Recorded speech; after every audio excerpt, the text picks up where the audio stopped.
அஸ்ஸலாமு அலைக்கும். 1997 ஜனவரி 28ஆம் நாள் வெற்றிக்கும் வீரமரணத்துக்கும் இடையே போராடி ஓய்ந்த வேங்கை மனிதரின் மறைவு நாள். ஆம், எங்களை பொறுத்தவரை இது கருப்பு தினம் அல்ல, சிகப்பு தினம். உன்னை புதைக்கவில்லை, விதைத்திருக்கிறோம். உன்னிலிருந்து பூக்கட்டும் ஆயிரம் ஆயிரம் புரட்சி பூக்கள். உன் இரத்தங்களை சிந்திய வரலாறுகளை எழுதி இம்மையை மறுமைக்காக தியாகம் செய்தாய். இஸ்லாம் உலகாலும் சக்தியாக மாற வேண்டும் என்பதற்காக தங்களின் இன்னுயிரையே தியாகம் செய்தவர்களின் பட்டியலில் சேர்ந்து கொண்டாய். நல்லதை ஏவி தீயதை தடுக்க வலிமையோடு போராடினாய். வஞ்சிக்கப்பட்ட மக்களின் ஜீவாதார உரிமைகளுக்காக உரக்க குரல் கொடுத்தாய். அனாச்சாரங்களையும் அசிங்கங்களையும் அயோக்கியத்தனங்களையும் ஆள்பவன் தவறுகளையும் ஆண்டவனுக்கு எதிரான அனைத்தையும் அச்சமின்றியே எதிர்த்து வந்தாய்.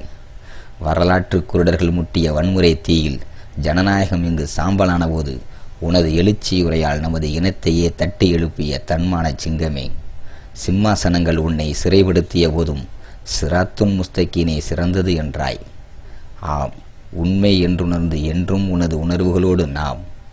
ஷரியத் என்பது எங்கள் குர்ஆனிய வாழ்க்கை. அதிலே எது குறுக்கிட்டாலும் நாங்கள் எரிமலையாய் வெடிப்போம். ஷரியத்திலேதான் எங்களின் ஜனனமும், ஷரியத்திலேதான் எங்களின் மரணமும். சகோதரர்களே, நாம் நமக்காக வாடும் பொழுது வாழ்க்கை சுருங்கியதாகவும் நம் மரணத்தோடு வாழ்க்கை முடிந்ததாகவும் ஆகிவிடுகிறது. ஆனால் ஒரு சமூகத்திற்காக, ஓர் உயர்ந்த கொள்கைக்காக, ஏனைய மனிதர்களுக்காக வாழ்கின்ற போது நமது வாழ்க்கை விரிந்ததாக அமைகின்றது. நமக்காக வாழும் வாழ்வு பிறப்பில் தொடங்கி மரணத்துடன் முடிந்து விடுகிறது.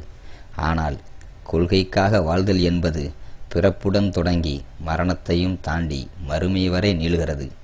நமது உயிர்கள் உடலை விட்டு பிரிந்தபோதும் நாம் விட்டு செல்லும் சிந்தனைகளும் கருத்துக்களும் அர்ப்பணங்களும் தியாகங்களும் மரணத்தையும் கடந்து மனித மனங்களில் எம்மை உயிர்ப்புடன் வாழ வைக்க உதவுகின்றது.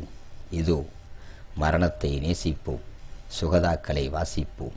என்றும் அல்லாவின் பாதையில் தமிழக இஸ்லாமிய மாணவர்